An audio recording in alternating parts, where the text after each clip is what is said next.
और आगे करो बेटा, थोड़ा थोड़ा सा।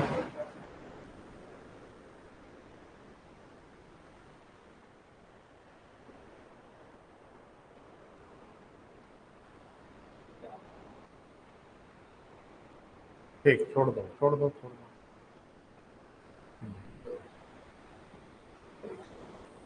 Good morning Surya Pratap.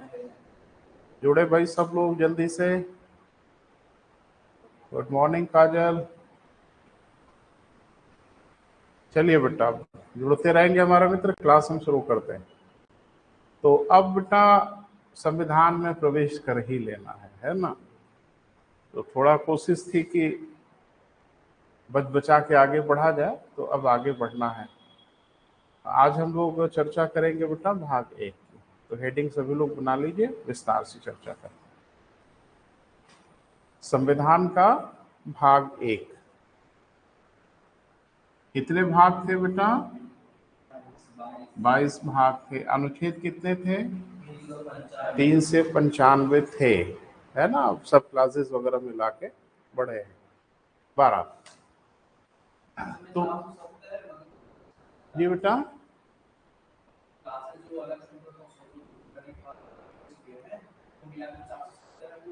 बहुत बवाल है बेटा। कहीं देखोगे 470 है, कहीं देखोगे 468 है। तो सब लोग अपने अपने हिसाब से। और दिक्कत क्या हो रही है ना बेटा, कि अभी आप जोड़ रहे हो तब तक कांटो सब क्लास और बढ़ जा रहा है। हाँ, तो वो सब बहुत टेंशन वाला मामला नहीं है। मूल संविधान पर नजर बना के रखिए। मैंने आज तक नहीं देखा पूछते हुए कि वर्तमान समय में कितने हैं। एक बार पीसीएस में पूछा था। हाँ, अरे पुलिस में पूछेगा, सिपाही की परीक्षा में पूछ लेगा, इसी सब में पूछेगा, किसी हायर। हाँ, जैसे पीसीएस में एक बार पूछा था कि मूल संविधान में कितने भाग थे, बच्चे कंफ्यूज हो गए। तो मूल ध्यान ही नहीं दिए और उसी में कोई अंड बंड करके चले आए। तो ये सब बहुत वैसा नहीं है, क्योंकि इसमें अक्सर घटोत्तरी बढ़ोतरी होती रहती है। और ढेर सारी किताबों में आप देखोगे तो किसी में कुछ मिलेगा, किसी में कुछ मिलेगा। तो बहुत इशू नहीं है बेटा। वारा जाहिर सी बात है कि भाग 1 है तो इसका कुछ टाइटल होगा, और वो टाइटल है संघ व उसके राज्य क्षेत्र। ठीक है बेटा। तो टाइटल है, तो टाइटल से ही समझ में आ रहा है कि इसमें किस बात की चर्चा की गई होगी। यानी भाग 1 जो हम लोगों का है, उसमें चर्चा का क्या टॉपिक होगा? संघ व उसके राज्य क्षेत्र के बारे में बात होगी। जाहिर सी बात है, टाइटल अगर कोई आप चैप्टर खोले हो, उस चैप्टर में अगर लिखा है लाइट, प्रकाश, तो वो पूरा चैप्टर प्रकाश को समर्पित होगा, साउंड के बारे में नहीं होगा। चैप्टर में लिखा है अकबर का शासन, तो अकबर के बारे में होगा।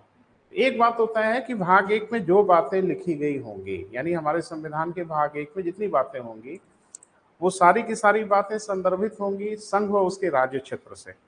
बोले बेटा? तो थोड़ा उसको देखने की हम लोग कोशिश करेंगे, क्योंकि ये भी क्वेश्चन पूछे जा रहे हैं। और एक बात कि हम लोग एसएससी या वनडे एग्जामिनेशन के लिए नहीं है, हायर कंपटीशन के लिए है, तो एक एक अनुच्छेद की व्याख्या करनी पड़ेगी बेटा, डिटेल में जाना पड़ेगा। दैट्स वाई थोड़ा टाइम लगता है। लेकिन संविधान में जो हम लोगों को पढ़ना है, ऐसा नहीं कि 2200 भाग पढ़ने हैं, वो कंपटीशन के लिए रिलेवेंट नहीं है। जो रिलेवेंट हैं, जिनको पढ़ना है और बिल्कुल उसके बाहर से क्वेश्चन नहीं आएगा, वो भाग 1 जरूरी है, भाग 2 जरूरी है, भाग 3 है, 4 है, 5 है, 6 है। यहां तक तो बहुत जरूरी है, क्योंकि 5 में संघ की कार्यपालिका, न्यायपालिका, विधायिका की चर्चा है, और भाग 6 में राज्य की कार्यपालिका, न्यायपालिका, विधायिका की चर्चा है। इसके बाद अगर आप देखेंगे तो फिर हम लोग को जाना पड़ेगा भाग 9 में, 9 क में जाना होगा। अभी 9 ख भी जुड़ गया है, सहकारिता अभी अभी जुड़ा है, तो वो भी आपसे पूछा जा रहा है। इसके बाद अगर बात करें तो हम लोगों को भाग 11 और भाग 12 हर हाल में पढ़ना है, संघ राज्य संबंध, क्वेश्चन यहाँ से पूछे जा रहे हैं। इसके अलावा भाग 18 पढ़ना है, किसी हालत में पढ़ना है, यानी आपातकालीन उपबंध वगैरह हम लोग विस्तार से चर्चा करना है। लेकिन ये है कि कहने के लिए भाग है बेटा, इसी में तो सांस फूलेगी हमारी भी और आपकी भी। लेकिन ये मत समझिएगा कि नहीं नहीं भाग 1 से भाग 22 तक आपको रेगुलर पढ़ना, वो जरूरी ही नहीं कंपटीशन में। तो जहां जहां जरूरी होगा बेटा हम बात करेंगे आपसे, आप निश्चिंत रहिए। लेकिन शुरुआत के जो भाग हैं वो बहुत इंपॉर्टेंट है परीक्षा के दृष्टिकोण से। तो जाहिर सी बात है कि इसमें कुल 4 अनुच्छेद हैं, वो तो शुरू में ही चर्चा हुई थी। यानी भाग 1 में कुल अनुच्छेद कितने हैं बेटा? 4 अनुच्छेद हैं। अनुच्छेद 1, अनुच्छेद को हम लोग इंग्लिश में आर्टिकल कह लेते हैं। अब इसमें भी कई बच्चों को बड़ी आपत्ति है कि धारा फिर किसमें कहते हैं? धारा माने होता है सेक्शन, धारा को इंग्लिश में कहते हैं सेक्शन। एक बच्चा संविधान पढ़ रहा था तो बड़ा बेचैन था, कहा कि सर 302 कब आएगा? तो मैं समझ गया उसकी मंशा, वो सेक्शन 302 के बारे में सोच रहा था। ये सेक्शन नहीं है, सेक्शन आईपीसी में होता है, इंडियन पैनल कोड जो भारतीय दंड विधि है उसमें धारा होती है, उसमें सेक्शन होता है। संविधान में अनुच्छेद बोला जाता है, धारा नहीं बोला जाता। कुल मिला के नंबर वहां भी है, नंबर यहां भी है। बस यहां नंबर ना कह के अनुच्छेद कहा जाता है, वहां नंबर ना कह के सेक्शन कहा जाता है, धारा कहा जाता है। तो धारा 302 है, तो मैं समझ गया। तो ये है बेटा अनुच्छेद 2, अनुच्छेद 3 और अनुच्छेद 4। इतने अनुच्छेद हैं बेटा हमारे संविधान के भाग 1 में। तो एक बात समझ में आ रही कि इन 4 अनुच्छेदों में संघ व उसके राज्य क्षेत्र के बारे में ही चर्चा की गई होगी और किसी चीज के बारे में चर्चा नहीं की गई होगी। इसी को एक एक अनुच्छेद को हम लोग को देखना है, समझना है। आजकल एक नया पैटर्न हम देख रहे हैं पूछने का, तो अनुच्छेद का नाम लेके खाली पूछ रहे हैं कि ये अनुच्छेद किस भाग में है। तो थोड़ा सा भाग वक्त का बंटवारा भी दिमाग में होना चाहिए। या ये पूछ लेते हैं कि किससे संदर्भित है। जैसे अनुच्छेद 3 का संबंध किससे है? संघ व उसके राज्य क्षेत्र से है। भाई ये तो जाहिर सी बात है कि 1 से लेकर 4 तक जो अनुच्छेद है इनका संबंध संघ व राज्य क्षेत्र से है। ये अलग बात है कि उसमें लिखा क्या है। तो हम लोग को दोनों देखना पड़ेगा बेटा कि 1 से 4 तक जो बातें कही गई हैं वो संघ राज्य क्षेत्र के विषय में कही गई हैं। अब पर्टिकुलर किसी अनुच्छेद में क्या कहा गया है ये तो अभी हम लोग देखेंगे। भाई संविधान है ना बेटा, तो संविधान में बड़ा फूंक फूंक के कदम रखना पड़ता है, क्योंकि न्यायालय में कहीं कोई पेच न उत्पन्न हो जाए। तो अनुच्छेद 1 में सिर्फ और सिर्फ ये बताया गया है कि इस देश का नाम क्या होगा और इसका स्वरूप क्या होगा। तो थोड़ा ध्यान से सुनिएगा। अनुच्छेद 1 में बताया गया कि इस देश का नाम भारत या इंडिया होगा। लिखा भी गया है कि भारत दैट इज इंडिया। और ये होगा कैसे वो जरा समझिए। तो जैसे शुरू में ही हम लोग जब चर्चा कर रहे थे कि संविधान प्रकृति के आधार पर 2 प्रकार के होते हैं, एक एकात्मक, एक संघात्मक। तो देख के आप जो मन करे वो बोलिए, लक्षण देख के जो मन करे वो बोलिए, संविधान में तो कुछ कहेगा। तो बड़ी मजेदार बात है कि हमारे संविधान में कहीं भी संघात्मक शब्द का उल्लेख नहीं है, संविधान में तो है ही नहीं है। यानी फेडरल शब्द का उल्लेख, क्योंकि संविधान जो लिखा गया था बेटा मूल वो इंग्लिश में लिखा गया, ट्रांसलेशन बाद में हुआ हिंदी में, वह भी स्वीकार है। तो थोड़ा सा पहले एक बात समझिए बेटा, तो मुझे लगता है क्लियर होगा। अभी एक एक अनुच्छेद पर चर्चा हम करेंगे, आप निश्चिंत रहिए।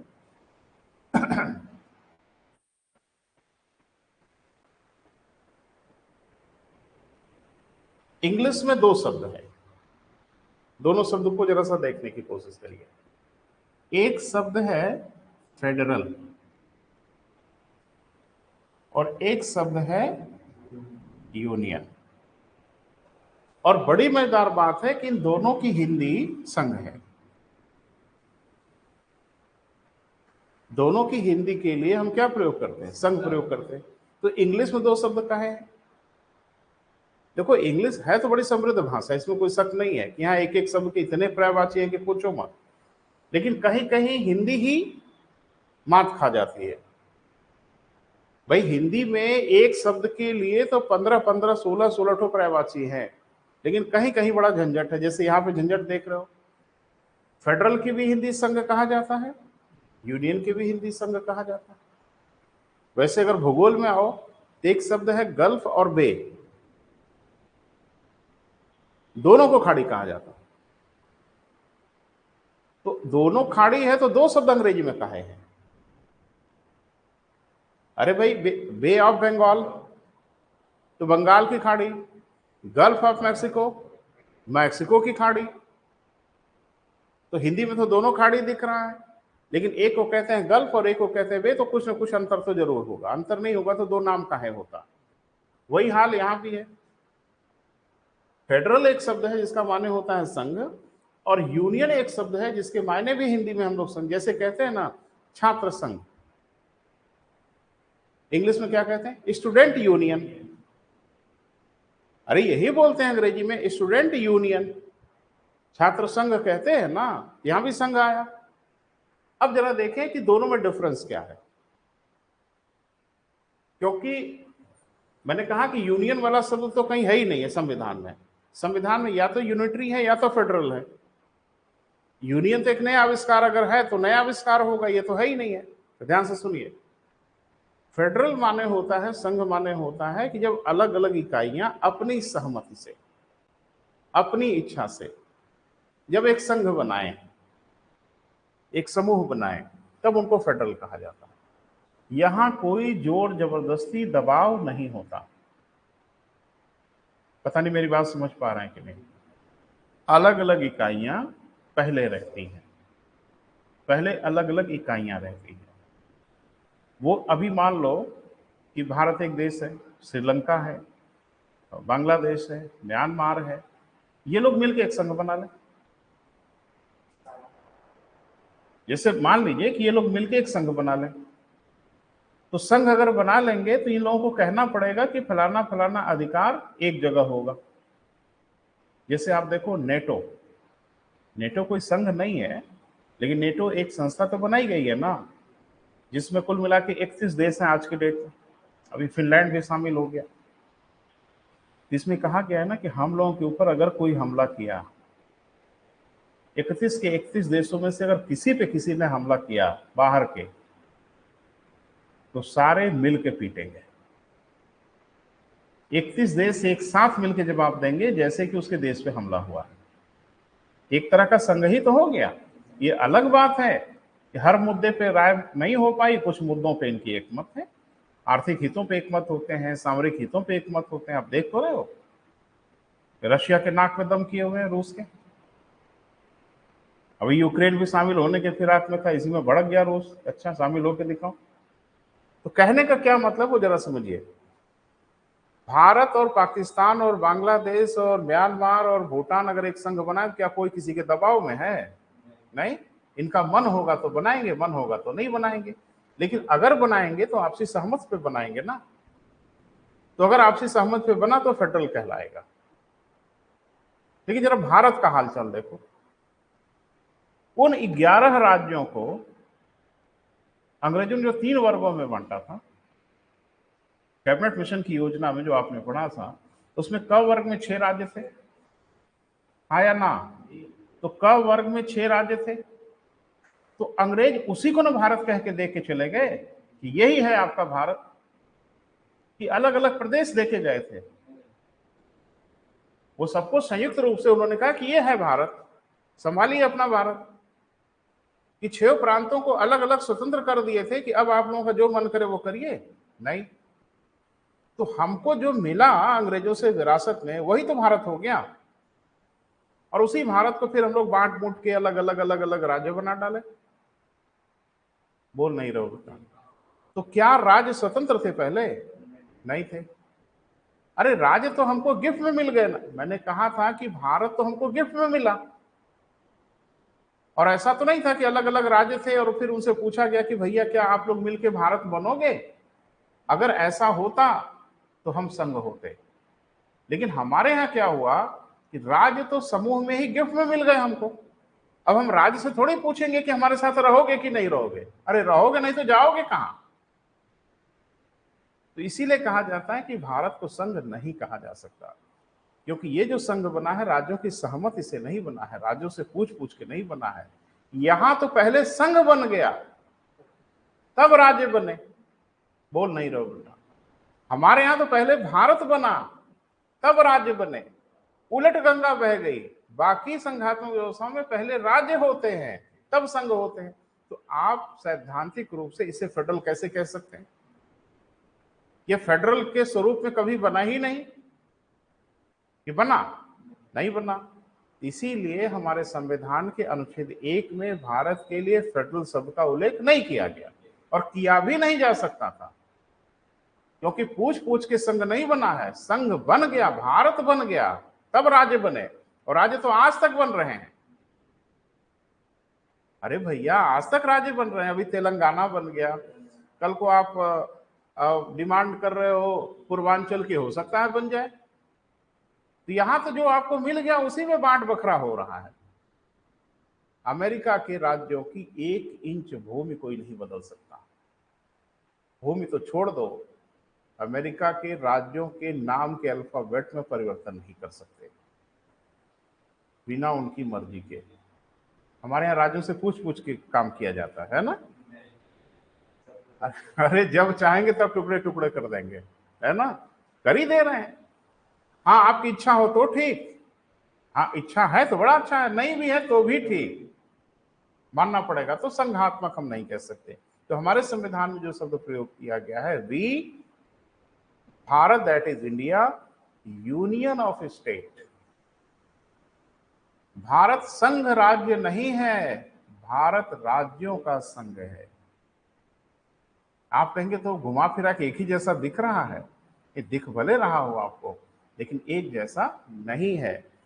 अब जैसे थोड़ा देखो, मैं लिख रहा हूं, जैसे भारत के बारे में 2 शब्द प्रयोग किया जा सकता था। भारत संघ राज्य, भारत राज्यों का संघ। अब समस्या यह है कि ये शब्द देखने में तो एक ही जैसे लग रहे हैं, तो बड़ा डिफरेंस तो दिख नहीं रहा है। अगर कहा जाता कि भारत संघ राज्य है और अगर कहा जाए भारत राज्यों का संघ है, तो टेक्निकली इसमें डिफरेंस है। अगर आप ये कहते तो कहते इंडिया इज फेडरल, और ये जब आप कहते हो तो कहते हो India is union of state, यानी राज्यों का संघ है, ना कि भारत संघ राज्य है। यानी राज्यों से पूछ पूछ के संघ नहीं बना है, पहले भारत बना तब ना राज्य बने। अरे हम आपको पढ़ाएंगे बेटा, काहे परेशान हो कि कैसे राज्य बने, कैसे चर्चा हुई। जो आज के राज्य है ना बेटा, ये 1950 से नहीं थे। 1950 में हमारे यहाँ राज्यों को 4 श्रेणियों में बांटा गया था। क वर्ग, ख वर्ग, ग वर्ग, घ वर्ग। ए श्रेणी के राज्य, बी श्रेणी के राज्य, सी श्रेणी के राज्य, डी श्रेणी के राज्य। ये तो 1956 में राज्य पुनर्गठन आयोग के रिकमेंडेशन पे 2 श्रेणियां बनाई गई, राज्य व संघ राज्य क्षेत्र। मदारी का तमाशा हो गया है। जब मन करे वो बना दो, जब मन करे जैसा चाहो वैसा बना दो, ऐसा संघ बनता है। अमेरिका के राज्य का कोई 1 इंच छू के दिखा दे, 1 इंच जमीन छू के कोई दिखा दे, राज्य को बांट के दिखा दे, कोई संभव ही नहीं है। क्योंकि वहां राज्यों ने कहा है कि संघ बनेगा, तो हमसे पूछ के जो होगा वो होगा। आपकी मर्जी से कुछ नहीं होगा। हमने आपको अधिकार दिया है, आपने थोड़ी दिया है हमको। और हमारे यहां आपने हमको दिया है, तो आप ही माई बाप हैं, आप ही आका हैं, आप जो चाहेंगे वही होगा, और हो ही रहा है। तो हमारा संविधान थोड़ा अलग प्रकृति का है। इसको छोड़ दें, माने यही जो बवाल है इसको अगर छोड़ दें, तो बाकी लक्षण तो संघ जैसा दिखता ही है। 2 सरकारें हैं, लिखित संविधान है, शक्तियों का विभाजन है, स्वतंत्र न्यायपालिका है। जाहिर सी बात है, ये सब लक्षण तो दिख ही रहा है। एक जगह और गड़बड़ दिख रही है कि नागरिकता दोहरी होनी चाहिए, जो नागरिकता ही कह रही है। जम्मू कश्मीर जब तक शामिल था तब तक वो भी सही हो रहा था, क्योंकि वहां 2 नागरिकता थी। अरे बाकी में नहीं थी तो कम से कम जम्मू कश्मीर में क्यों थी? क्योंकि जम्मू कश्मीर सही में संघ के रूप में आया। जम्मू कश्मीर अपनी शर्तों पे आया। आए, आपने कहा आइए, कहा पहले शर्तें सुनोगे, कहा सुनाइए। कहा कि रक्षा, विदेश नीति और संचार, ये 3 आप देखेंगे। बाकी सब हम निर्धारित करेंगे और हम उसके लिए अपना संविधान बनाएंगे। इसीलिए जम्मू कश्मीर की संविधान सभा अलग बनी, जिसने जम्मू कश्मीर का संविधान बनाया, लेकिन उन विषयों पे बनाया जो उसके अधीन थे। इसीलिए वहां दोहरी नागरिकता थी। इसीलिए भारत का हर कानून जम्मू कश्मीर में लागू ही नहीं हो पाता था। पंचायती राज व्यवस्था नहीं लागू थी वहां। तब ना मोटा भाई बिफर गया कि एक देश एक विधान एक निशान, और ऐसा थोड़ी होगा कि एक देश दो विधान दो निशान। यही ना था। जम्मू कश्मीर का झंडा अलग था, जम्मू कश्मीर का फ्लैग अलग था, जम्मू कश्मीर का संविधान अलग था, जम्मू कश्मीर में दो दो नागरिकता थी। आपके यहां भी दो नागरिकता है। आप उत्तर प्रदेश के नागरिक हो, आप भारत के ना कोई फॉर्म हम भरते हो ना, इंडियन लिखते हो ना, अब की बार लिखना उत्तर प्रदेश के नागरिक, और देखो आपका फॉर्म रिजेक्ट होता है कि नहीं। हम उत्तर प्रदेश के निवासी हो सकते हैं, निवास प्रमाण पत्र हमारे यहां बनता है, लेकिन निवास अलग शब्द है और सिटीजनशिप अलग शब्द है। हमारे यहां नागरिकता दोहरी नहीं है बेटा, हमारे यहां नागरिकता इकहरी है। अमेरिका में दो दो नागरिकता है। अब आप सोच रहे होंगे काहे से दो दो नागरिकता है, तो जम्मू कश्मीर में क्यों दो दो नागरिकता थी? अरे वो छोड़ो, वो बवाल ही छोड़ो। जम्मू कश्मीर ने अपने राज्य के लिए अलग से संविधान बनाया, तो ये तो क्लियर हो कि ये वाला किसके ऊपर लागू होगा। अरे भैया, जो हमने अपने राज्य के लिए संविधान बनाया है, ये तो पहले क्लियर हो जाए कि ये किसके ऊपर लागू होगा। ये उसके ऊपर लागू होगा जो इस राज्य के नागरिक होंगे, और जो अधिकार हमने केंद्र को दिया है, केंद्र के नियम उनके ऊपर लागू होंगे जो भारत के भी नागरिक हैं। इसीलिए अमेरिका में हर राज्य की नागरिकता अलग है और संघ की नागरिकता अलग है, क्योंकि अमेरिका के हर राज्यों का अपना अपना संविधान है। वो दूसरे राज्य से मिलता जुलता भी नहीं है, बिल्कुल अलग अलग बनाए हैं सब। जो जिसको सूट कर रहा है वैसा बनाया है। अमेरिका के हर राज्यों का संविधान अलग अलग है, एक दूसरे से मिलता जुलता भी नहीं है। इसीलिए वहां बड़ी विचित्र स्थिति है। अमेरिका के कुछ राज्यों में मौत की सजा ही नहीं है, दी ही नहीं जा सकती। यानी राज्य के विषय में किसी को मौत की सजा नहीं दी जा सकती। संघ के विषय में अगर होगा तो देंगे, नहीं होगा तो नहीं देंगे। हमारे यहां भी ऐसा है। 302 सबके लिए होगा। क्लियर है। वो राज्य और संघ यहां बंटवारा नहीं है। तो हम लोग बड़ी अजीब स्थिति में देश बने। यानी मैं जो बता रहा हूं वो समझिए कि हमारे यहां राज्यों की सहमति से संघ नहीं बना, वरन संघ की सहमति से राज्य बना। उलट गंगा बही। लेकिन संघात्मक व्यवस्थाओं में क्या होता है, पहले राज्य क्या, वो नेशन होते हैं। अरे कैबिनेट मिशन ने यही तो कहा कि पहले राज्य तो बनने दो, पहले वर्ग तो बनने दो, फिर फैसला करना कि आप संघ बनोगे कि नहीं बनोगे। जो नहीं बने, वर्ग ही देश बन गए, कब वर्ग ही भारत बन गया। लेकिन कब वर्ग में भी कुछ राज्य थे, तो तरीका तो यह था कि पहले राज्य बन जाए, उनका संविधान बन जाए, फिर वो सोचें वर्ग में शामिल होंगे कि नहीं। और बड़ी मजेदार बात है कि इसमें यह भी उन्होंने कहा था कि पहले राज्य अपना संविधान बनाए और उसके बाद अगर वर्ग बदलना चाहे तो वर्ग बदल भी सकते हैं। तो वो तो फॉर्मेट में थे कि सही में संघ बनाए। लेकिन भारत ने कहा कि अब आप निकलो, अब आपका काम खत्म हो गया, अब हम फैसला करेंगे कि राज्य स्वतंत्र होंगे कि हम उनको स्वतंत्र करेंगे। मेरी बात समझ पा रहे हैं ना बेटा? तो जाहिर सी बात है कि भारत संघ राज्य नहीं है, क्योंकि राज्यों की सहमति से भारत नहीं बना है। भारत बना है तब राज्य बने। इसलिए अब आप फेडरल शब्द का प्रयोग नहीं कर सकते, तो हम लोग प्रयोग करते हैं भारत राज्यों का संघ है, अर्थात we the union of state. हम संघ तो हैं, लेकिन वो संघ नहीं है जो आप समझ पा रहे हैं। हम वैसे आपसी सहमति वाले हैं, और नहीं तो जाओगे कहां भाग के।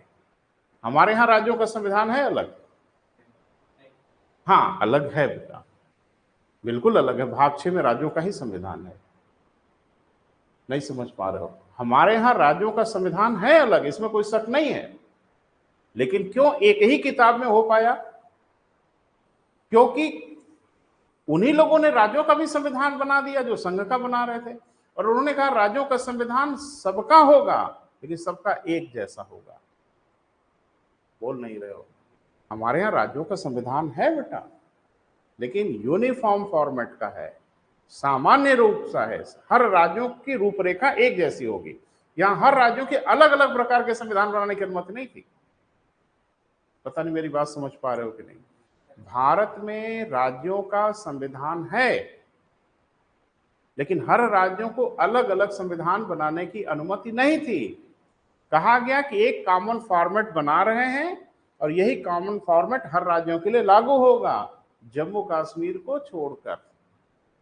उनको हमने कहा कि तुम कॉमन फॉर्मेट में नहीं रहोगे, तुम अपना खुद बना लेना। इसीलिए ने एक ही किताब में दोनों हो पाया। हमारे संविधान में संघ का भी संविधान है और हमारे संविधान में राज्य का भी संविधान है, बस अलग अलग किताब न बना के एक ही किताब के दो चैप्टर बना दिए। चैप्टर 5 में संघ का संविधान है और चैप्टर 6 में राज्य का संविधान। तो आप कहें कि एक ही चैप्टर में निपट गया ये 27, 28, 29 राज्यों का? जी, इसलिए निपट गया, उसमें साफ साफ लिखा गया कि राज्यों के लिए जो लिखा जा रहा है हर राज्यों में यही लागू होगा, अलग अलग राज्यों में अलग अलग नहीं होगा। संघात्मक व्यवस्थाओं में केंद्र नहीं थोपता है, राज्यों को फैसला करना होता है कि हमारा संविधान कैसा हो। क्लियर है? हमारे यहाँ राज्यों को नहीं फैसला करना था, हमारे यहाँ केंद्र ने ही फैसला कर दिया कि तेरा संविधान कैसा होगा और हम जैसा बता रहे हैं वैसा होगा, और इसीलिए तुम्हारे सर पे हरदम सवार रहेंगे, सांस भी नहीं लेने देंगे। तभी तो हमारा संविधान ऐसा बना कि भारत के किसी राज्य की औकात ही नहीं। देखो ध्यान से सुनो, जो संघात्मक व्यवस्था होती है उसके बारे में एक वर्ड यूज किया जाता है, अविनाशी राज्यों का अविनाशी संघ होता है। जो फेडरल होते हैं उनके लिए एक शब्द प्रयोग किया जाता है बेटा कि अविनाशी राज्यों का अविनाशी संघ होता है। मतलब इसमें न राज्यों का विनाश हो सकता है न संघ का विनाश हो सकता है। मतलब समझी पा रहे हो? जो राज्य जिस रूप में है उसी रूप में रहेंगे। आपका संघ बोल रहा है, शब्द बोल रहे हैं, शब्द बोल रहे हैं, विनाशी राज्यों का अविनाशी संघ है। हमारे यहां संघ का विनाश नहीं हो सकता है, राज्यों का तो जब चाहे तब विनाश हो सकता है, और हो ही रहा है विनाश, और आगे भी होता रहेगा। तो इसीलिए आप फेडरल नहीं हो। फेडरल के डेफिनेशन में आपने, फेडरल की डेफिनेशन है अविनाशी राज्यों का अविनाशी संघ, और आपकी क्या डेफिनेशन बन गई? विनाशी राज्यों का, अब संघ का विनाश नहीं हो सकता, इस संघ से कोई निकल नहीं सकता। ठीक है बेटा, वो तो सही है, वो तो संघात्मक में भी होता है, यूनियन में भी है, लेकिन संघात्मक में होता है कि राज्यों का भी विनाश नहीं हो सकता, और हमारे यहां तो राज्यों का मिनट भर में विनाश होगा, और इतनी आसान प्रक्रिया बनाई गई है कि आप सुन के हैरत में पड़ जाओगे, साधारण बहुमत से हो जाएगा। अभी सब चर्चा होगी बेटा, अभी तो कुछ खराब शब्द बोल दे रहे हैं तो आप ही घबरा जा रहे हो कि साधारण बहुमत क्या है। हम सब चर्चा करेंगे, बारी बारी से शुरुआत करेंगे। अनुच्छेद 1,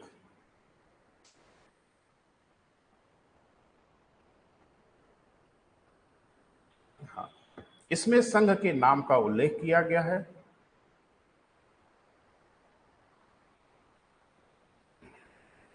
क्या उल्लेख किया गया है बेटा? हाँ, संघ के नाम का उल्लेख किया गया। अरे बताना तो पड़ेगा भैया कि जो आप संविधान बना रहे हो उसका नाम क्या है।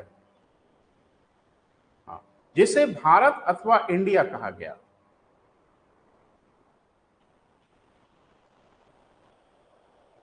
जिसे क्या कहा गया बेटा? भारत या इंडिया।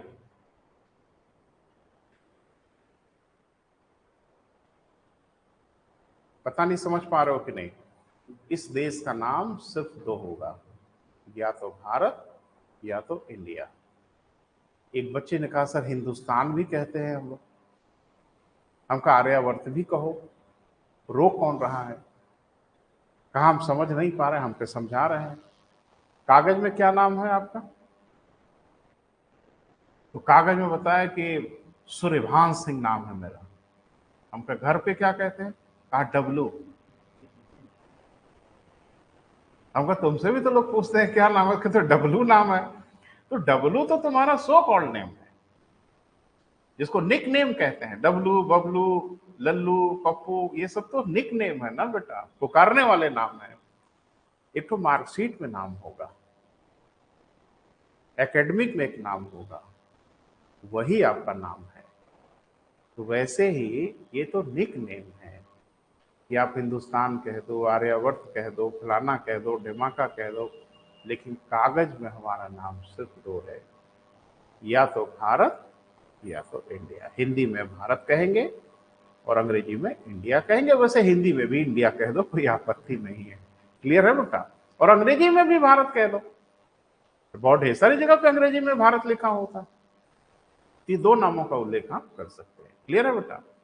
अब इसको क्या कहा गया कि हमारे जो देश का नाम होगा, संघ का नाम होगा, भारत या इंडिया होगा। और ये कैसा होगा, इसके बारे में उल्लेख किया गया है, यह राज्यों का संघ होगा। लिखें, दिया होगा तथा यह क्या होगा बेटा? राज्यों का संघ होगा। इसकी अंग्रेजी जरूर लिखो, यूनियन ऑफ स्टेट होगा।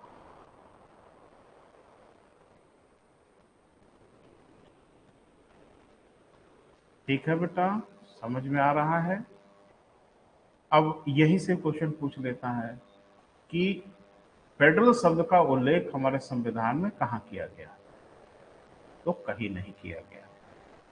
यानी भारत को संघ राज्य शब्द का प्रयोग पूरे संविधान में कहीं भी नहीं किया गया है। भाव उस जैसा दिखता जरूर है। यानी हमारे संविधान में अंग्रेजी में अगर बात करें तो फेडरल शब्द का उल्लेख नहीं है, बोले बेटा? और हिंदी में अगर कहें तो संघ राज्य का उल्लेख नहीं। हमारे संविधान में उल्लेख क्या है? यूनियन का, और हिंदी में राज्यों के संघ का उल्लेख। नोट बना के लिखो बेटा। हमारे संविधान में भारत के लिए संघ राज्य, देखो शब्दों की जादूगरी है संविधान बेटा, है ना, और कुछ है ही नहीं है। हमारे संविधान में संघ राज्य, इंग्लिश में फेडरल शब्द का उल्लेख नहीं है।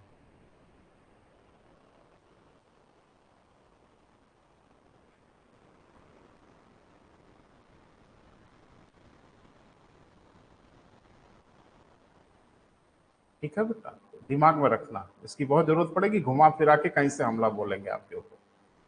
दूसरा शब्द भी बहुत जरूरी है बेटा, उसको सुनिए और समझिए तब लिखिए। जैसे मैंने कहा कि भारत अगर संघ राज्य होता, यानी भारत अगर फेडरल होता, तो भारत के लिए एक नियम लागू होता।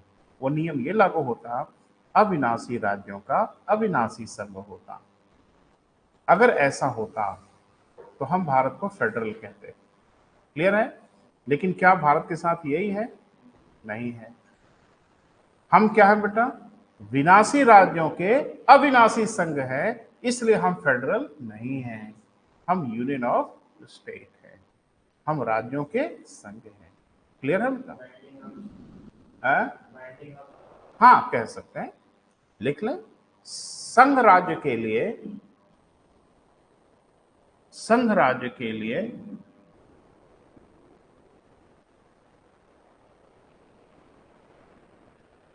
यह निर्धारित किया गया कि संघ राज्य माने फेडरल। अरे एक एक शब्द को तहस नहस कर देंगे हम लोग, छोड़ेंगे थोड़े ही। संघ राज्य के लिए यानी फेडरल के लिए क्या शब्द प्रयोग किया जाता है बेटा? अविनाशी राज्यों का अविनाशी संघ होता है। के लिए क्या शब्द प्रयोग करते हैं बेटा? अविनाशी राज्यों का अविनाशी संघ। इन्वर्टेड कामा में लिखिएगा, अविनाशी राज्यों का अविनाशी संघ। मतलब समझ में आया? न राज्यों का विनाश हो सकता है, न संघ का विनाश हो सकता है। अमेरिका में जितने राज्य तब थे उतने ही राज्य अब भी हैं। जो नाम इनके तब थे वही नाम उनके अब भी हैं, और ये हमेशा शाश्वत रहेंगे, कोई बदल नहीं सकता।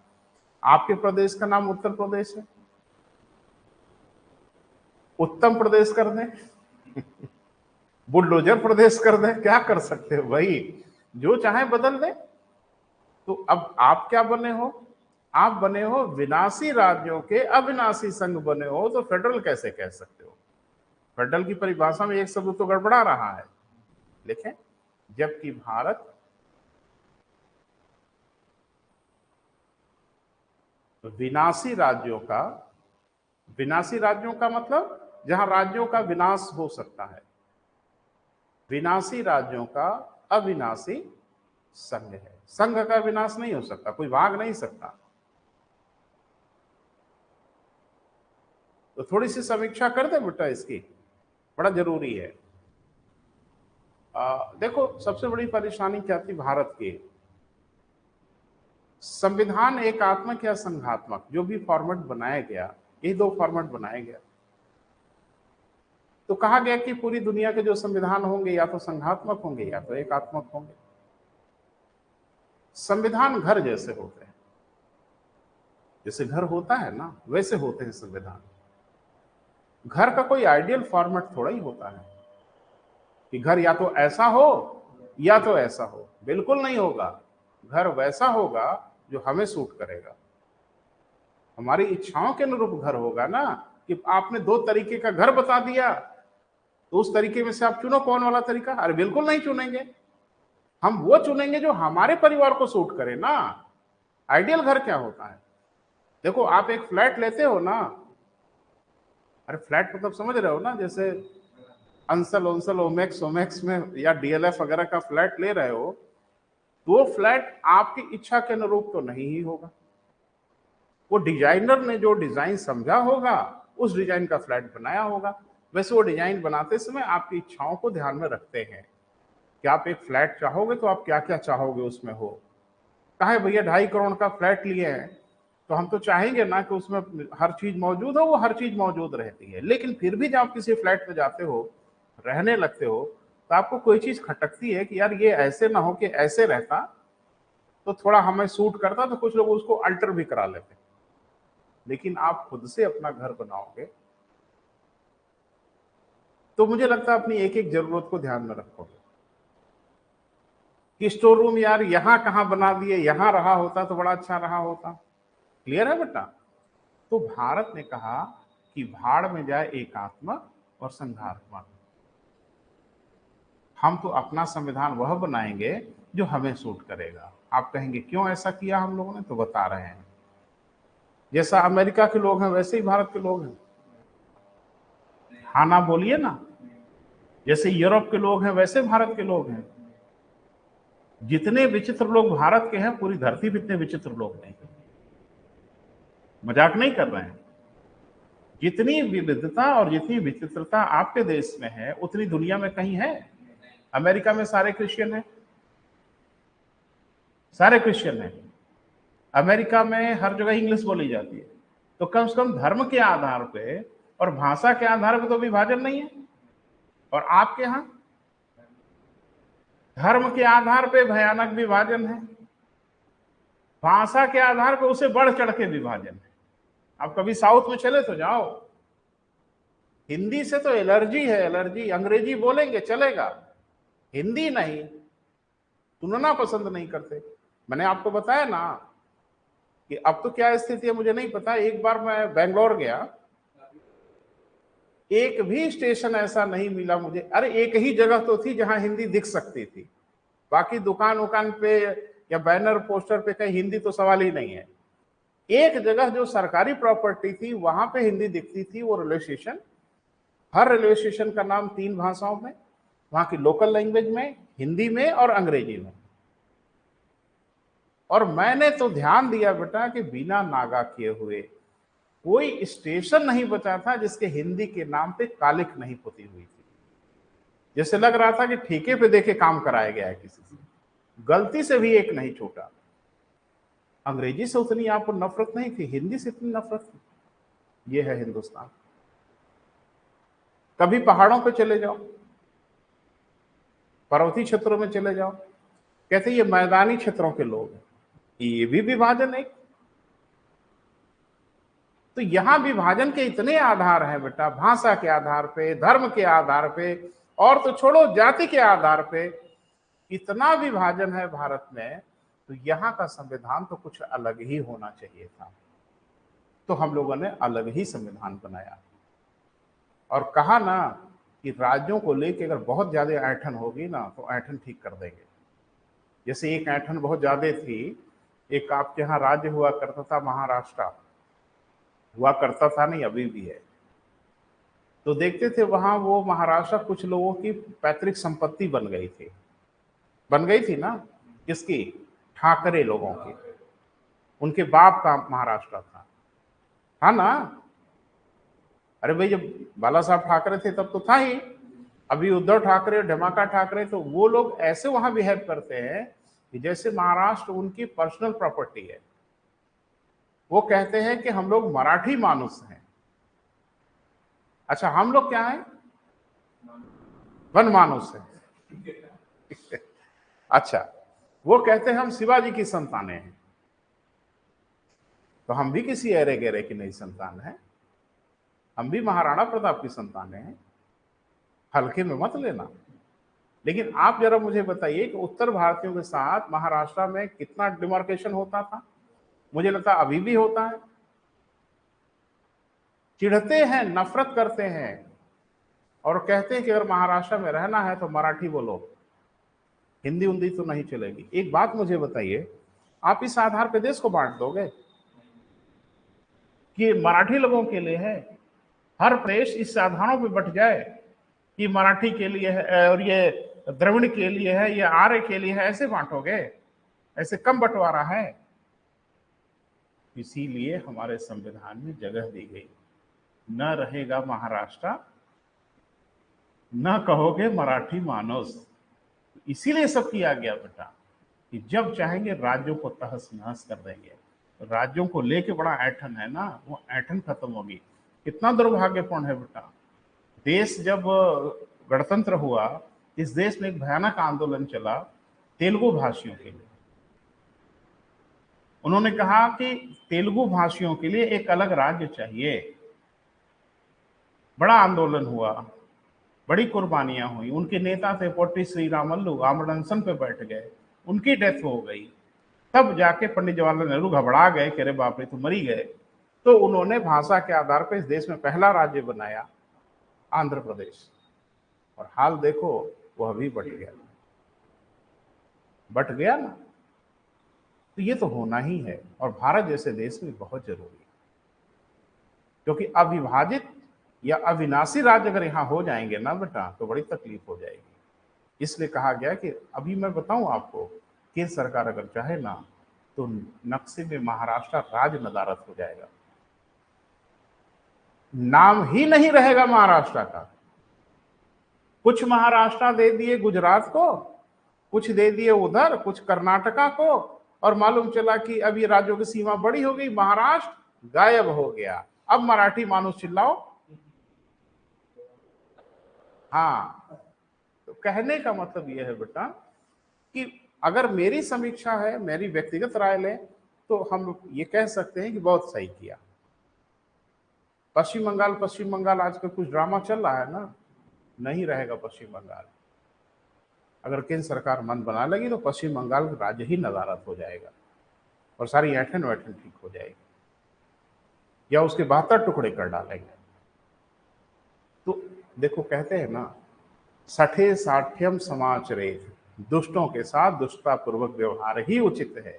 तो जितने विचित्र लोग हम लोग हैं, हम लोग के लिए विचित्र संविधान ही चाहिए था। न एकात्मक रहे न संघात्मक रहे, दोनों की खिचड़ी रहे।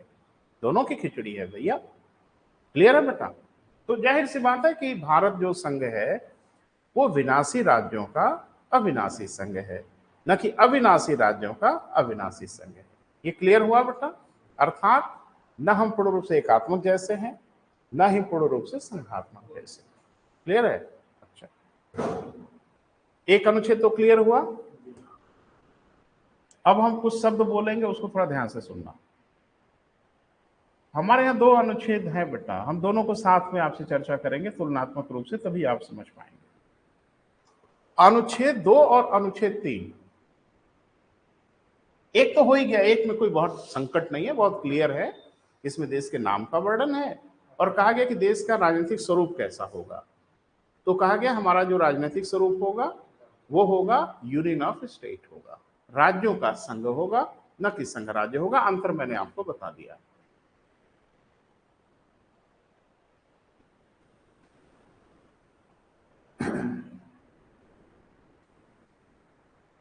अब हमारे यहाँ 2 अनुच्छेद हैं बेटा, दोनों को साथ पढ़िएगा, साथ समझिएगा तो समझ भी पाएंगे बहुत अच्छे से।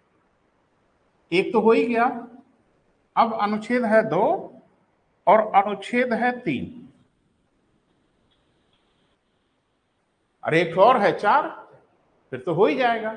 एक हम लोगों ने देख ही लिया, अब 2, 3 में देखते हैं क्या लिखा हुआ है। जब हम 2, 3 को देखते हैं तो 2, 3 में एक कॉमन वर्डिंग है। तो और आश्चर्य होता है कि 2 अनुच्छेद में एक ही चीज कहीं लिख दी है। प्रथम दृष्टया जब हम देखते हैं तो हम कंफ्यूज होते हैं कि अनुच्छेद 2 और अनुच्छेद 3 में एक ही चीज क्यों लिख दिया, क्योंकि दोनों में एक चीज लिखी हुई है।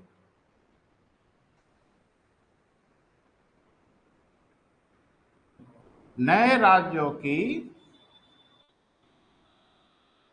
प्रवेश व स्थापना, दोनों में यही लिखा हुआ। 2 शब्द दिख रहा है, एक प्रवेश और एक स्थापना। अब 2 को पढ़ें तो भी कहा गया है नए राज्यों की प्रवेश स्थापना, और 3 पढ़े तो भी कहा गया है नए राज्यों की प्रवेश स्थापना। तो बड़ा विचित्र संविधान बनाया बेटा। 395 में यही खाली लिखते चलोगे? अरे जब 2 में लिख दिया तो 3 में कुछ और लिखो। कि एक ही बात कई अनुच्छेद में लिखोगे तो फिर तो फालतू में संख्या बढ़ाने का मतलब क्या है। तो इन दोनों में थोड़ा सा अंतर है और ठीक ठाक अंतर है, थोड़ा उस अंतर को समझिए। तो पहले ये नाम जरा समझ ले। प्रवेश माने क्या होता है? एडमिशन। कोई बड़ा विचित्र शब्द नहीं है, सुना हुआ शब्द है। आम जीवन से इसका अर्थ तलाशिए तो तलाश लेंगे। प्रवेश माने क्या होता है? इंग्लिश में एडमिशन कहते हैं, है ना। जैसे आप किसी कॉलेज में गए तो कॉलेज में आप क्या करते हैं? एडमिशन लेते हैं। आप कोचिंग में आए हैं, आपने यहाँ पे एडमिशन लिया है, माने आपने यहाँ प्रवेश किया है। कुछ लोग कहते हैं कि प्रवेश कराने जा रहे हैं। जो अंग्रेजी नहीं बोलते, थोड़ा हिंदी बढ़िया बोलते हैं, वो कहते हैं जा रहे हैं यूनिवर्सिटी में प्रवेश कराने। तो प्रवेश माने किसी का भाग बन जाना, किसी का हिस्सा हो जाना। जब आप किसी कॉलेज में प्रवेश लेते हैं तो आप उस कॉलेज के हिस्से बन गए, भाग बन गए। क्लियर है बेटा? तो प्रवेश माने होता है किसी बने बनाए इंस्टीट्यूशन, संस्थान या किसी के भाग बन जाना, उसके हिस्से बन जाना। और स्थापना माने पृथक अस्तित्व बनाना। स्थापना माने खुद की स्थापना हमने कर लिया, यानी हमने अलग अस्तित्व बना दिया। क्लियर है? तो दोनों का अर्थ थोड़ा समझिए तो ज्यादा क्लियर होगा। प्रवेश करना और स्थापना करने का अर्थ बिल्कुल साफ है कि प्रवेश माने होता है कि किसी बने बनाए या स्थापित चीज में शामिल हो जाना, और स्थापना माने होता है किसी स्थापित का हिस्सा नहीं बनना, नया क्रिएट हो जाना। क्लियर है? ये समझ में आ गया? अब थोड़ा एक हम समस्या पे बात कर रहे हैं, समझ पाएंगे। जैसे मान लीजिए नेपाल पे हम लोग कब्जा कर लें। नहीं, ऐसा कोई इरादा नहीं है भारत का, नहीं तो नेपाली ऐसे ही भड़के हुए हैं और भड़क जाएंगे। लेकिन थोड़ी देर के लिए मान लीजिए कि नेपाल पे भारत कब्जा कर ले। अब नेपाल का क्या होगा? अब नेपाल का 2 चीज हो सकता है संविधान के अनुसार। या तो नेपाल को भारत में प्रवेश करा दें,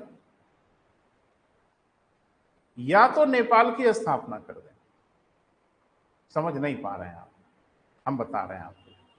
या तो नेपाल को भारत का एक अगला प्रदेश बना दें और नाम रख दें नेपाल प्रदेश। अब क्या हो गया? वो स्थापना कर दिया हमने, नए प्रदेश की स्थापना कर दिया। यह भी हो सकता है कि हम नए प्रदेश की स्थापना ना करें, नेपाल को मिलाएं तो, लेकिन कुछ उत्तर प्रदेश में मिला दें, कुछ बिहार में मिला दें, कुछ उधर उत्तराखंड में मिला दें, और नेपाल हो गया गायब। प्रदेशों की संख्या बढ़ी? नहीं बढ़ी। नेपाल का क्या हुआ? प्रवेश करा दिया। बोल नहीं रहे। तो इसको हम लोग बोलेंगे प्रवेश। जब उसी को भारत के स्थापित प्रदेशों का हिस्सा बना दें। अरे भाई, बहुत सिंपल सी बात है। उत्तर प्रदेश की बड़ी सीमा नेपाल से लगती है, अब लेके चले जाए हिमालय तक उत्तर प्रदेश को। बोल नहीं रहे हैं। बिहार का कुछ हिस्सा लगता है, बिहार को बढ़ा के लेके चले जाए वहां तक। तो नया प्रदेश तो नहीं बना, लेकिन नेपाल गायब भी हो गया। इसको क्या बोलेंगे? प्रवेश। या एक विकल्प यह है कि नेपाल को भारत का अगला प्रदेश बना दें। तो अब इससे क्या होगा? स्थापना होगी और प्रदेशों की संख्या बढ़ जाएगी। बोल नहीं रहे बेटा। ये तो हो गया, लेकिन इसमें एक चीज नोटिस कर रहे हो? सुन ले। ऐसी स्थिति में प्रवेश कराओ चाहे स्थापना कराओ, भारत की भौगोलिक सीमा बढ़ जाएगी। बोल नहीं रहे बेटा। जरा इसको समझिए तो हम अंतर आपको बताते हैं कि अगर नेपाल पे हम कब्जा कर लें, नेपाल को चाहे प्रवेश कराएं चाहे स्थापना करें, हर हाल में भारत की भौगोलिक सीमा बढ़ जाएगी। जितना बड़ा भारत था उससे बड़ा हो जाएगा भारत। अब आइए महाराष्ट्र पे, बड़ा सुंदर उदाहरण है, तो इसी के पीछे पड़ जाए हम लोग। मान लीजिए महाराष्ट्र को हम प्रवेश कराने के मूड में आ जाए, तो महाराष्ट्र का कुछ भाग मध्य प्रदेश, कुछ भाग कर्नाटका, कुछ भाग गुजरात, कुछ छत्तीसगढ़ दे के कहानी खत्म कर दिए। अब महाराष्ट्र हो गया गायब, लेकिन आसपास के प्रदेशों की सीमाएं बढ़ गई। इसको क्या बोलेंगे आप? प्रवेश करा। महाराष्ट्र का भारत के पड़ोसी राज्यों में प्रवेश करा दिया। अब इससे भारत की भौगोलिक सीमा में कोई अंतर आया? नहीं आया। क्या गया? भारत में एक अगला प्रदेश बना दें, नए प्रदेश की स्थापना करें, थोड़ा महाराष्ट्र का, थोड़ा कर्नाटका का, थोड़ा गुजरात का, थोड़ा फलाने का, थोड़ा ढिमाके का, थोड़ा थोड़ा हिस्सा मिला के एक नया प्रदेश बना दें। इसको क्या बोलेंगे? स्थापना। नए प्रदेश की स्थापना कर दिया। क्या इससे भौगोलिक सीमा बढ़ी?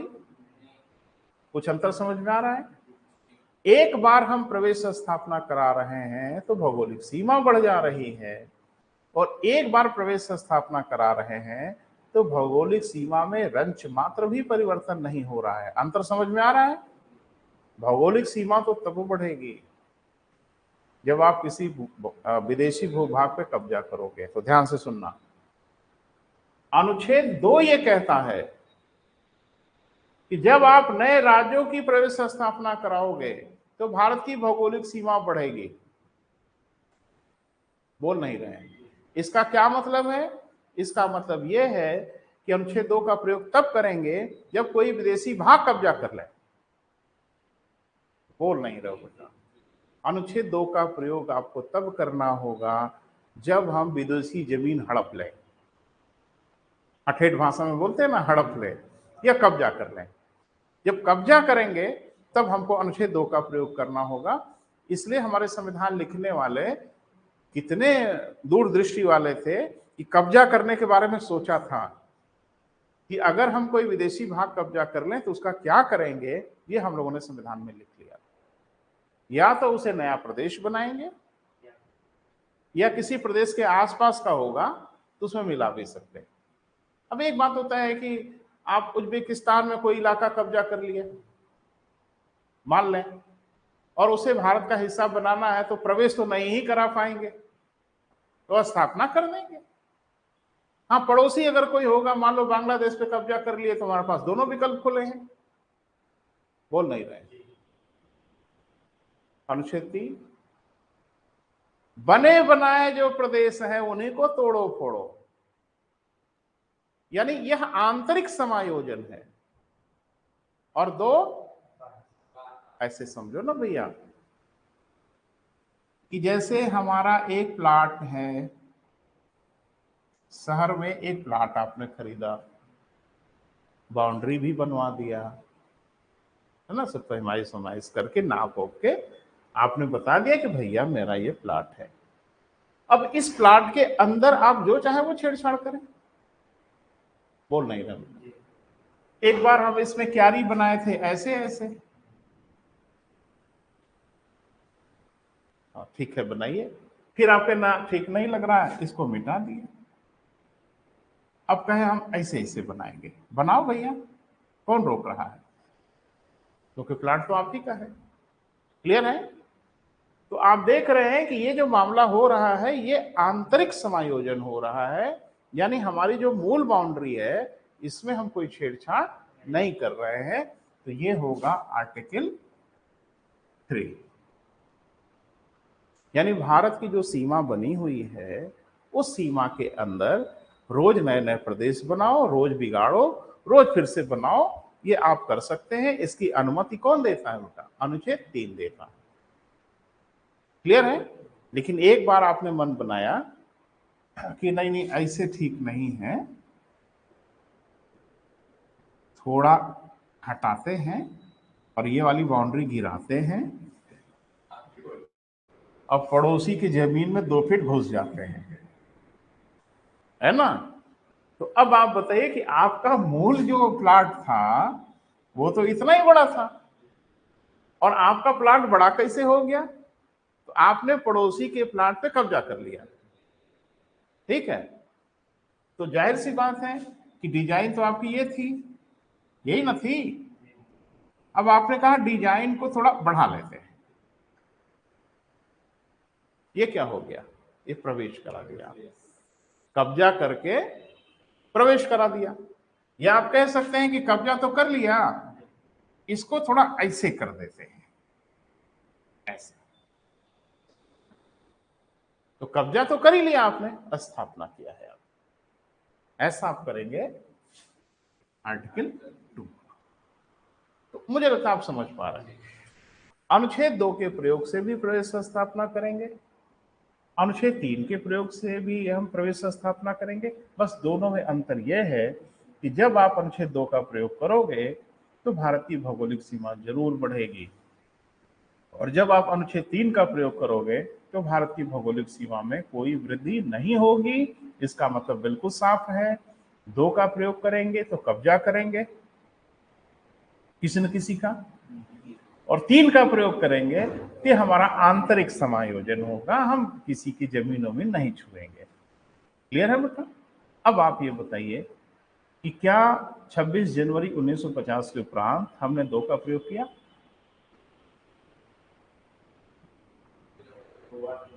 गोवा के लिए किया, पांडिचेरी के लिए किया, सिक्किम के लिए किया, बिल्कुल किया। ये भारत के हिस्से थोड़े ही थे, इनको हमने बाद में भारत का हिस्सा बनाया। तो जाहिर सी बात है अगर ये भारत के हिस्से बने, प्रवेश हुआ या स्थापना हुई, जो भी हुआ, ये तो अनुच्छेद 2 से हुआ होगा। उत्तराखंड बनाया तो 3 का प्रयोग किया होगा, बोल नहीं रहे हैं। छत्तीसगढ़ बनाया तो, बत्तीसगढ़ बनाया तो 32गढ़ अभी नहीं बना, हो सकता है कल को बने। हाँ, झारखंड बनाया, अनुच्छेद 3 का प्रयोग किया। तेलंगाना बनाया, अनुच्छेद 3 का प्रयोग, क्योंकि तेलंगाना बनाने से हमने किसी का जमीन कब्जा नहीं किया, उत्तराखंड बनाने पे हमने किसी के जमीन पे कब्जा नहीं किया, बोल नहीं रहे हैं। झारखंड बनाया तो हमने किसी की जमीन पे कब्जा नहीं किया, भारत की भौगोलिक सीमा नहीं बढ़ी। लेकिन जब हमने सिक्किम बनाया तो हमारी सीमा बढ़ी, जब हमने गोवा बनाया, जब हमने पांडिचेरी बनाया, दमन दीव बनाया, तो हमारी सीमा बढ़ी। मुझे लगता है क्लियर हुआ होगा, कोई परेशानी नहीं है। ठीक है, जब अनुच्छेद 2 के प्रयोग से, दोनों एक साथ लिखो, अनुच्छेद 2 तथा 3। अच्छा, अभी कुछ लिखा ही नहीं है। हाँ, तो अनुच्छेद 2 तथा अनुच्छेद 3 एक साथ लिखो तो हम लोग दोनों समझ पाएंगे। अनुच्छेद 2 तथा अनुच्छेद 3 लिखें। इनके माध्यम से नए राज्यों की प्रवेश व स्थापना कराई जा सकती है।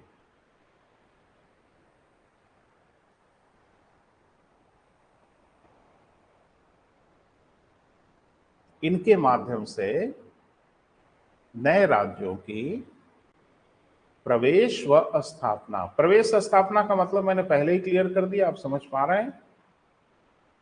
स्थापना कराई जा सकती है, ये तो तय हो गया, दोनों में एक ही बात कॉमन है। लेकिन फिर अंतर जरूर होगा। अंतर यही है कि अनुच्छेद 2 का जब प्रयोग करेंगे तो भारत की भौगोलिक सीमा बढ़ जाएगी, और ये तब बढ़ेगी जब हमारे पास कोई अर्जित क्षेत्र हो। अब एक नया शब्द आ गया, अर्जित क्षेत्र किसे कहेंगे? कब्जा। कब्जा, हाँ, बड़ा सही हिंदी पकड़ा आपने। जब हमारे पास अर्जित क्षेत्र होगा तो हम अनुच्छेद 2 का प्रयोग करेंगे। अर्जित क्षेत्र माने वह जब हम कोई विदेशी भूभाग पे कब्जा कर लें। ध्यान से सुनना, कब्जा कर लेना ही अर्जित क्षेत्र नहीं होता। एक चीज बताइए, 65 की लड़ाई में हम लोगों ने तो बहुत बड़ा इलाका कब्जा किया था पाकिस्तान का, किया था ना? अरे बहुत बड़ा इलाका उनका कब्जा कर लिया था, तबाह करके छोड़ा था। हमने बांग्लादेश पे कब्जा कर लिया था, नहीं किया था? हमने अर्जित क्षेत्र घोषित किया था ना? अरे नहीं किया था भैया। तो अर्जित क्षेत्र एक वैधानिक स्थिति है जिसमें संसद उस इलाके को पहले अर्जित क्षेत्र घोषित करे। मात्र कब्जा कर लेने से कोई क्षेत्र अर्जित क्षेत्र नहीं होता, उसे अर्जित क्षेत्र घोषित करना पड़ेगा कि ये अर्जित क्षेत्र है।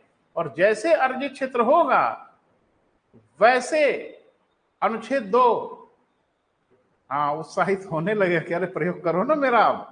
तो जैसे आप अर्जित क्षेत्र घोषित करोगे वैसे जिंदा हो उठेगा अनुच्छेद 2 और कहेगा अब मुझे प्रयोग करो और बताओ कि इनका क्या करना है, प्रवेश करना है कि स्थापना करना है, आपको बताना पड़ेगा। क्लियर है? इसका मतलब तय है कि हमने 65 के वॉर में या हमने 71 के वॉर में जो इलाके कब्जा किए थे उनको अर्जित क्षेत्र घोषित नहीं किया था, और ये हम लोगों ने गलती किया था। 65 के जिस इलाकों पे हम लोगों ने कब्जा किया था उसे नहीं छोड़ना था, बिल्कुल नहीं छोड़ना था, उसे अर्जित क्षेत्र घोषित कर लेना था, झंडा गाड़ देना था, और आज हम फिर पाकिस्तान के साथ नेगोशिएट करते। आज पाकिस्तान के साथ बातचीत होती कि तुम मेरा छोड़ दो, मैं तेरा छोड़ देता हूं। तो एक नेगोशिएशन की इतनी बढ़िया जगह थी हमारे पास जिसको पंडित जवाहरलाल नेहरू ने मिट्टी में मिला दिया, कुर्बानियों को खत्म कर दिया उन्होंने। बस उस इलाके पे पीछे ना हटते कि नहीं हटेंगे, यही रहेंगे। कौन हटा देता? हैसियत किसकी थी? एक देश आपने नाम सुना है, इजराइल, सुना है ना? बड़ा छोटा सा देश था, अरब इजराइल युद्ध हुआ, इजराइल ने अपना एरिया 3 गुना बढ़ा लिया, कब्जा कर लिया, आज तक नहीं छोड़ा। और कहता है कि एक बार और लड़ाई करो ना हमारे साथ। अरे 2 बार लड़ाई हुई, 2 बार लड़ाई हुई। एक बार सीरिया मिस्र वगैरह मिलकर लड़े, गोलन की पहाड़ी वहाड़ी सब कब्जा कर लिया, ये फिलिस्तीन सब कब्जा कर लिया। कहा आओ, कहा एक बार और करो ना लड़ाई, और देखो इस बार अपने देश को 10 गुना बड़ा कर लेते हैं कि नहीं। तो अंतर्राष्ट्रीय जगत में कौन सी दरिया दी गई? और दिखा किसको रहे हैं आप? अपनी नैतिकता किसको दिखा रहे हैं? और आपकी नैतिकता कोई देखने वाला नहीं है और कोई ताली बजाने वाला नहीं है। लेकिन हमारे कुछ नेताओं को ये बड़ी अजीब सी बीमारी थी कि पूरी दुनिया हमारी तारीफ करे। अरे भाड़ में जाए तारीफ, चीन तारीफ का मोहताज है। चीन इस बात की परवाह करता है कि लोग हमारी तारीफ कर रहे हैं कि हमारी निंदा कर रहे हैं? भाड़ में जाओ। और कब्जा कर रहे हैं दक्षिणी चीन सागर में, आके रोको ना जिसकी औकात है। पूरी दुनिया तो आलोचना कर रही है ना। अरे बोल नहीं रहे हो बेटा, दुनिया का हर देश आलोचना कर रहा है ना, अपने घर रहो। और औकात है किसी की तो आके दिखाओ दक्षिणी चीन सागर में, वो आराम मचा देंगे। लेकिन हम लोगों की बड़ी भारी परेशानी है कि लोग क्या कहेंगे। हाँ, लोगों को दिखाना था, लोगों के दिखाने के चक्कर में अपनी तबाही कर लिए। नहीं छोड़ना था बेटा इलाका। और हमने अगर बांग्लादेश पे कब्जा किया तो हम बांग्लादेश बनाने का ठेका लिए थे, भारत को बढ़ा लेना था वहां तक, सीधी सी बात है। लेकिन अब ये सब रणनीतिकार हैं वो लोग। एक्चुअल में देखो, जो हमारे लीडर रहे हैं वो व्यक्ति भी रहे हैं, देश के नेता तो रही है, उनका एक व्यक्तिगत भी व्यक्तित्व रहा होगा, पर्सनालिटी रही होगी। तो पंडित जवाहरलाल नेहरू की एक बड़ी विचित्र पर्सनालिटी थी। उनको अंतर्राष्ट्रीय नेता बनने का बड़ा शौक था। हाँ, पूरी दुनिया हमको नेता माने। नहीं, हमारे साहब को भी शौक है। हाँ, बिल्कुल है, होना भी चाहिए, इसमें परेशानी क्या है। और मुझे लगता है दुनिया भर के भी जितने रिसर्च वगैरह हो रहे हैं और सर्वे हो रहे हैं, उसमें आप देख ही रहे हैं, तो विश्व के नंबर 1 नेता बने हुए हैं। लेकिन ये सब काम नहीं करते, अपने हितों से कोई समझौता नहीं होगा, कभी नहीं किया समझौता। मोदी जी ने अपने हितों से कभी समझौता 1 इंच नहीं छोड़ेंगे। और अब ये गांधी वाला देश नहीं है कि एक थप्पड़ मारोगे तो दूसरा गाल आगे करेंगे। अब एक थप्पड़ मारोगे तो हाथ ही उखाड़ लेंगे, सीधी सी बात है। और वही हमने किया। पहले पाकिस्तान को ये पता था कि भारत पे हमला करेंगे, आतंकवादी घटनाएं करेंगे, तो खाली ये छटपटाएगा, चिल्लाएगा, चीखेगा, फिर शांत हो जाएगा, फिर मारेंगे एक थप्पड़, फिर चीखेगा। और मोदी ने कहा कि अब मारो थप्पड़। और एक बात बताएं कि अभी हमारे सैनिकों पे हमला हुआ है ना, पुंछ में 5 सैनिक मारे हैं ना, इसकी कीमत तो हम वसूलेंगे किसी हालत में। और आप देख लेना, मैं कह रहा हूं ना बेटा, इसकी कीमत भारत वसूलेगा पाकिस्तान से। ये जब वसूल ले, चुनाव का साल दिख रहा है, मुझे लग रहा है इधर ही वसूल लेंगे क्योंकि ये सही वक्त भी होता है। अभी हमारा 6 मई से 20 मई तक नौसेना का भयानक युद्धाभ्यास हो रहा है LOC पर। मिसाइलें उसाइलें दागी जाएंगी, एक आठों भटक उटक के जा सकती है। नहीं, कहा है भाई, मिसाइल है, तकनीकी चीज है, गड़बड़ा गया, जैसे ब्रह्मास एक गड़बड़ा गया हम लोगों का। अरे नहीं सुना था, एक ब्रह्मास मिसाइल गलती से दब गई, पाकिस्तान में जाके गिर गई। नहीं, फट गई बात नहीं है, लेकिन उसमें कोई हथियार नहीं था। मिसाइल हथियार नहीं होता बेटा, मिसाइल में वीपन्स लगाए जाते हैं। वो जो मिसाइल दब गई उसमें वीपन नहीं था, वो खाली मिसाइल थी, जाके गिर गई पाकिस्तान में। अच्छा, मिसाइल दीपावली का पटाखा हो गया है कि रॉकेट छोड़ रहे से गलती से घुस गया आपके घर में, ऐसे होता है। ब्रह्मास मिसाइल तमाशा है, अपने से दब जाती है। अरे भैया, आपको क्या लग रहा है कि जैसे रखे थे उसी में चिंगारी उनगारी कहीं पकड़ लिया और दब गई, निकल गई? अरे नहीं भैया, बड़ा टेक्निकल इशू होता है, बड़े ढेर सारे ऑपरेशन करने पड़ते हैं, ढेर सारा चीजें कमांड देना पड़ता है, तब मिसाइल दागते हैं। तो हमने जानबूझ के फायर किया। देखो, मैटर वह नहीं है बेटा, अभी तो संविधान में है, लेकिन सुन लो, ये हमने जानबूझ के मिसाइल दागा। वो तो वही हाल है ना, अपनी बंदूक निकाल के आपकी कनपट्टी के बीच से गोली चला दे, साए से गोली निकल जाए, कान ऑन हिल जाए। अरे आपने कहा ये क्या कर रहे हैं आप, गलती से चल गए, अब क्या करोगे? और आप देख रहे हैं गलती से नहीं, निशाना लेके दागा है आपने, लेकिन कह रहे हैं ना कि गलती से चल गई। आत्मा तो हिल गई मेरी। अरे यार, थोड़ा सा आध इंच इधर उधर रहा होता तो हमारा तो खेल ही हो गया होता। तो कभी कभी ऐसी गलती करनी पड़ती है कि कलेजा ही हिल जाए। तो भारत ने जानबूझ के किया गलती और कह दिया कि गलती हो गई, कह दिया ना गलती हो गई, चुप, तो चुप हो गया। अरे हम कह रहे हैं गलती हो गई, जबकि जान रहा है कि गलती नहीं हुई है। जानते हो ऐसा क्यों किया? बता रहे हैं, सुन लो, अब लगे हाथ ये भी जान लो। एक्चुअल में पाकिस्तान और चीन को एक बड़ी भारी गलतफहमी हो गई थी। वो गलतफहमी ये हो गई थी कि हमारा एयर डिफेंस सिस्टम बहुत स्ट्रांग है, क्योंकि पाकिस्तान ने चाइना के साथ एयर डिफेंस सिस्टम खरीदा था, वायु रक्षा प्रणाली खरीदा चीन से, और चीन ये कह के दिया कि परिंदा भी पर नहीं मार सकता, लगाओ अपने बॉर्डर पे। और पाकिस्तान उसको अपने बॉर्डर पे लगा के एकदम रेडी रखा और एकदम निश्चिंत था कि अब घुस के दिखाऊं। और भारत ने कहा कि घुस रहे हैं, पकड़ के दिखाओ, और दाग दिया एक मिसाइल।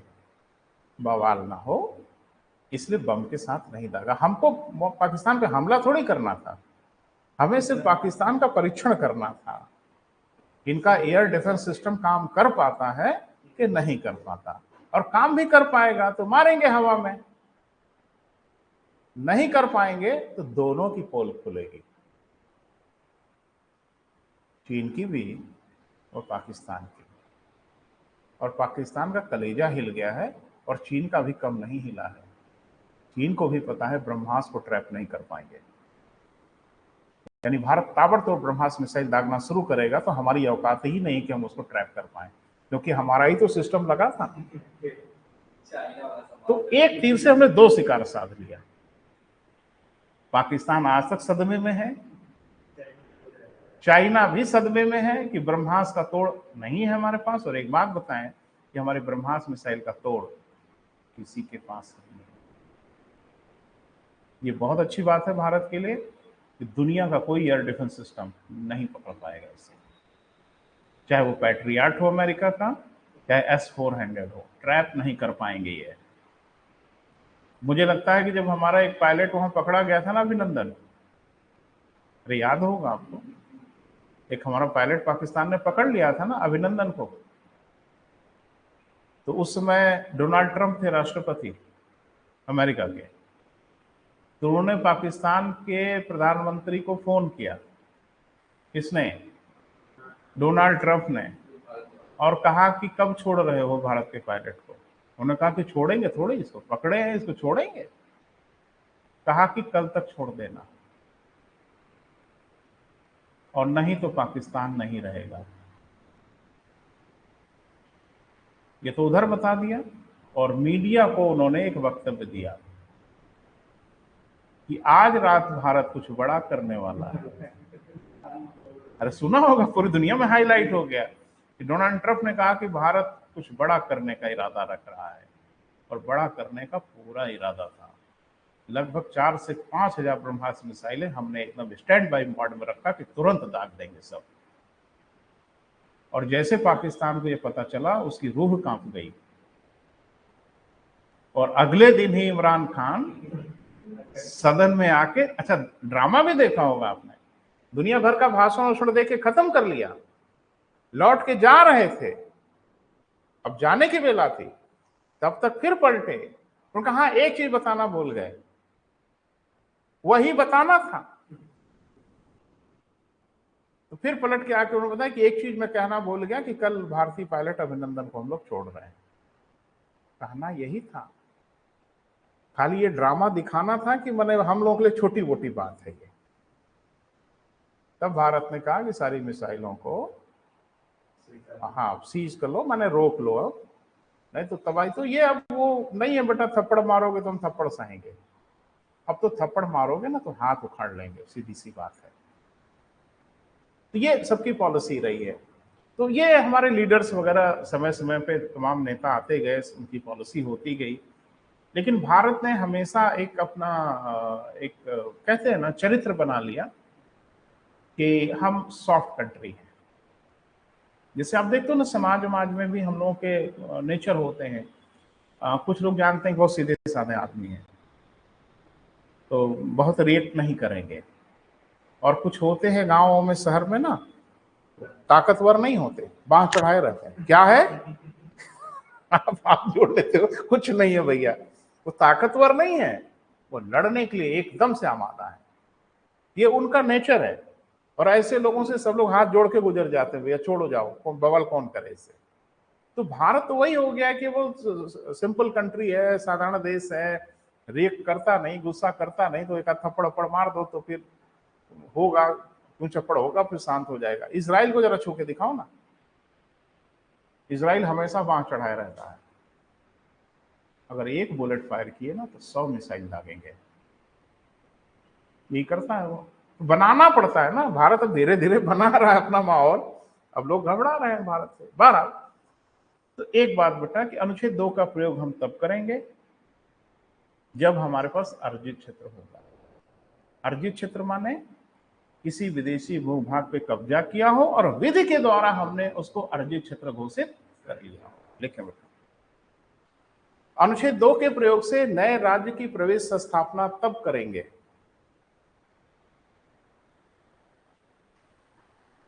जब हमारे पास क्या हो बेटा? अर्जित भूभाग हो।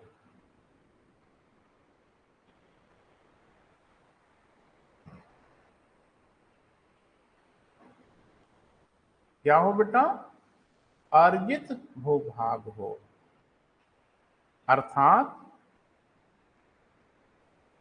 अर्थात ऐसा विदेशी क्षेत्र जिस पर भारत ने कब्जा कर लिया हो। जैसा पानी बेटा एक गिलास लेना, जिस पे भारत ने क्या किया हो बेटा? कब्जा कर लिया हो तथा अर्जित क्षेत्र घोषित कर दिया हो।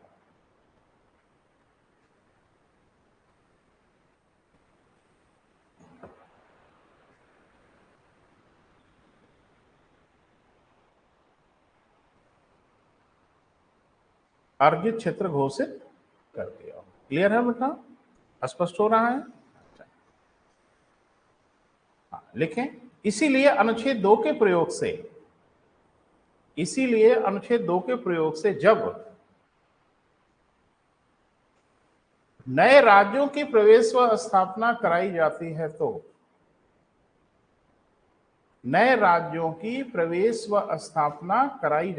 तो दोनों में से कोई कराया जाए, प्रवेश कराया जाए चाहे स्थापना कराई जाए, तो भारत की भौगोलिक सीमा में वृद्धि होती है।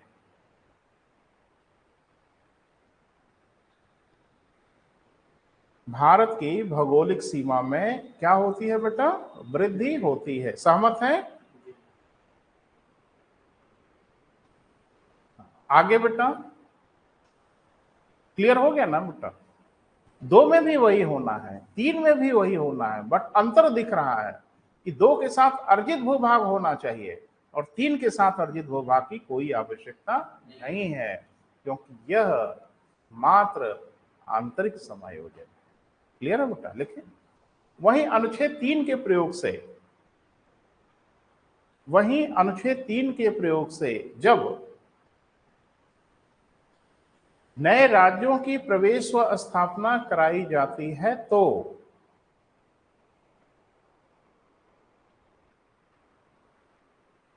ठेठ भाषा में कहे नया राज्य बनाया जाता है तो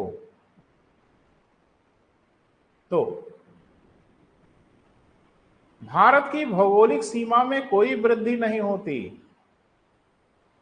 भारत की भौगोलिक सीमा में कोई वृद्धि नहीं होती है।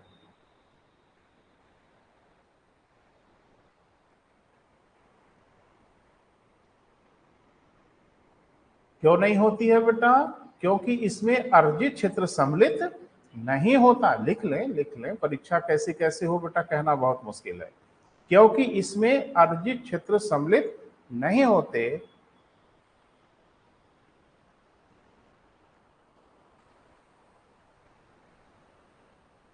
यह मात्र आंतरिक समायोजन होता है।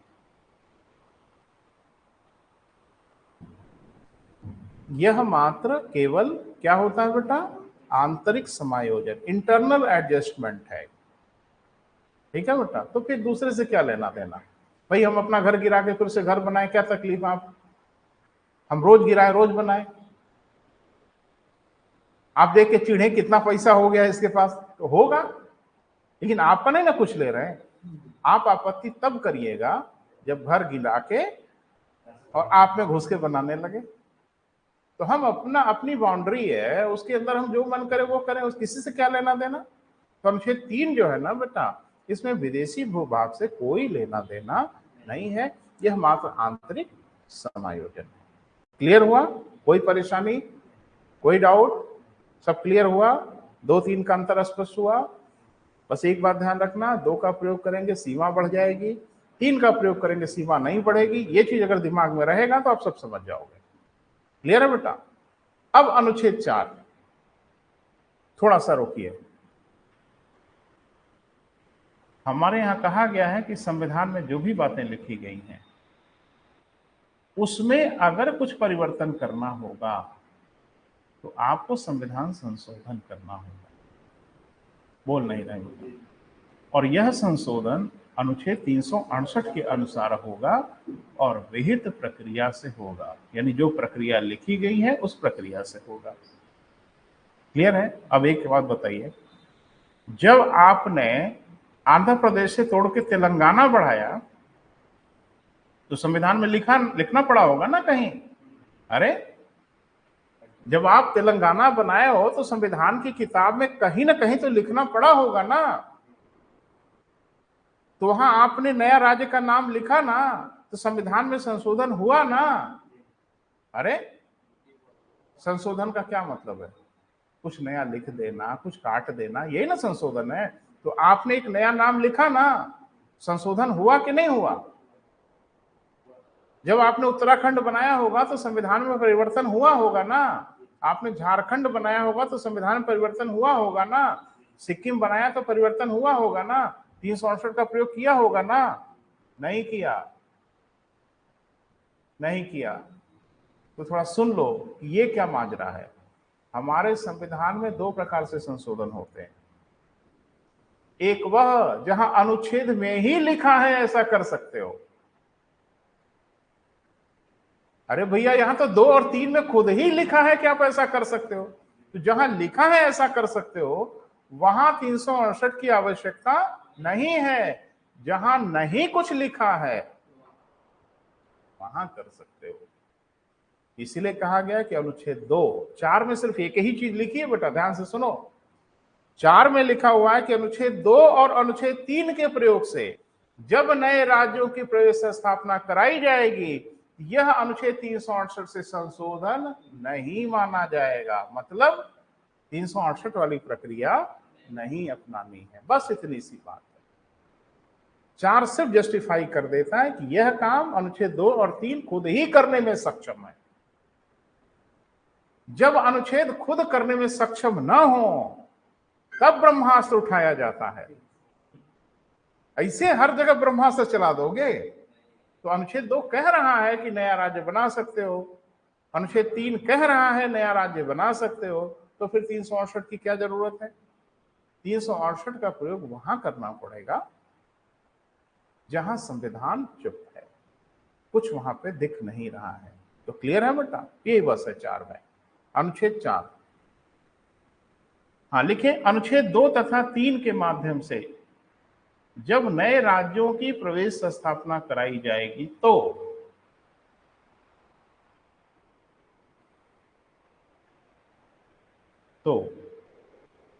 इसे अनुच्छेद 368 के द्वारा संविधान संशोधन नहीं माना जाएगा।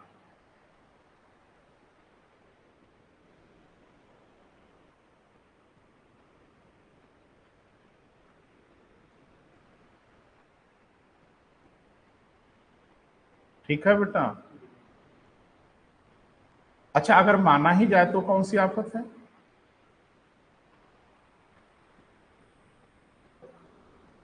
तो प्रक्रिया बदल जाएगी, तब प्रक्रिया 368 वाली अपनानी पड़ेगी। अभी 368 की प्रक्रिया आपने पढ़ा नहीं है, हम पढ़ाएंगे आपको, क्योंकि हर चीज सही वक्त पे ही ठीक लगेगी। क्लियर बेटा? 368 की प्रक्रिया बड़ी टेढ़ी मेढ़ी है और अनुच्छेद 2 और 3 की प्रक्रिया बहुत साधारण है। जिसका मतलब यह है कि नए राज्यों का प्रवेश साधारण बहुमत से किया जा सकता है, इसमें 3/5 की आवश्यकता नहीं है। इसीलिए तो और आफत है, या तो जब चाहे तब प्रदेशों को तहस नहस कर दें। हाँ इसमें कुछ शर्तें जोड़ी गई हैं कि जब आपको नया राज्य बनाना होगा किसी बने बनाए राज्य से, तो राष्ट्रपति से पूर्व अनुमति लेनी होगी और संबंधित राज्य की राय लेनी होगी। अब ये तो नहीं कहा गया है कि उनकी राय क्या होगी तो क्या करेंगे और क्या होगी तो क्या नहीं करेंगे। राय लेनी है, हाँ कहोगे तो भी बनाएंगे, ना कहोगे तो भी बनाएंगे। पूछ पूछ के थोड़ी बनाएंगे। जम्मू कश्मीर को तोड़ के लद्दाख बना दिया, उनसे पूछ के बनाए। हम तुमसे काहे पूछे भाई तुम कौन हो? यह राज्य कुछ नहीं है, अभी आपने पढ़ा है विनाशी राज्यों का अविनाशी संघ है, आपसे हम पूछेंगे ही नहीं। क्लियर है बेटा? और यही तो खूबसूरती है कि ज्यादा ऐठन दिखाओगे तो ठीक कर देंगे। ये हमारे संविधान की बेटा खूबसूरती है। क्लियर है? तो मुझे लगता है एकदम क्लियर हुआ होगा अनुच्छेद 1 क्या है, 2 क्या है, 3 क्या है, 4 क्या है ना? हाँ देखो एक चूक हुई है उसको ठीक कर लो। जैसे 2 के प्रयोग से भी हमने राज्य बनाया है, चर्चा हुई थी आपसे। तो क्या क्या बनाया बेटा? सिक्किम बना दिया, गोवा बना दिया, पांडिचेरी बना दिया, दमन दीव बना दिया, तो ये सब कैसे बना दिया? 2 का प्रयोग किया। और 3 के प्रयोग से, अरे ये तो वही दिख ही रहा है भाई, उत्तराखंड आपने बना दिया, छत्तीसगढ़ आपने बना दिया, झारखंड बना दिया, अभी हाल में तेलंगाना बना दिया। कल को पूछेगा कि तेलंगाना के राज्य की स्थापना संविधान के किस अनुच्छेद से की गई? 3 से की गई। सिक्किम राज्य की स्थापना किस अनुच्छेद से की गई? 2 से की गई। इसमें कौन सा बवाल है? जब मामला क्लियर है तो हम तो बता ही देंगे। अभी एक मुद्दा बेटा रह गया है जिसपे हम थोड़ा सा बात करेंगे, आज नहीं करेंगे, वो ये कि राज्यों का पुनर्गठन। ठीक है बेटा, एक नोट बना लो और हेडिंग बना लो, कल के लेक्चर में हम यहीं से शुरुआत करेंगे। राज्यों का पुनर्गठन।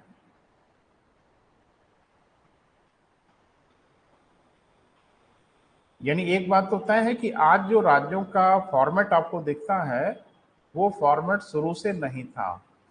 कल को यही पूछेगा कि वर्तमान राज्यों का जो कैटेगराइजेशन किया गया है, वर्गीकरण किया गया है, ये कब किया गया?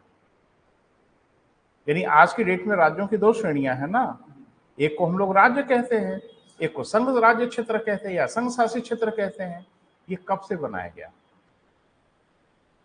26 जनवरी 1950?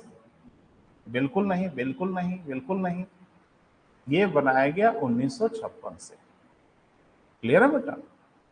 तो अब ये सब थोड़ा समझना पड़ेगा ना बेटा कि शुरू से क्या था, काहे ये सब हो गया, कैसे कैसे हो गया, यहां से क्वेश्चन पूछा। अच्छा एक चीज बताओ, बार बार आपसे पूछा गया है ना कि भाषा के आधार पर भारत का पहला राज्य कौन? अरे न जाने कई बार पूछा गया है भैया। तो जब तक राज्य पुनर्गठन नहीं पढ़ोगे, अब ये तो जरूरी नहीं कि अगली बार फिर वही पूछे, कुछ और पूछेगा। जाहिर सी बात है कि इसमें बहुत सी पेच है बेटा। जेवीपी आयोग का संबंध किससे था? क्यों ना पूछे। फजल अली आयोग का संबंध किससे है? क्यों ना पूछे। तो अब पूरा डिटेल में जब हम लोग पढ़ेंगे तो आपको समझ में आएगा। आंध्र प्रदेश के गठन का संबंध निम्न में से किस नेता से है?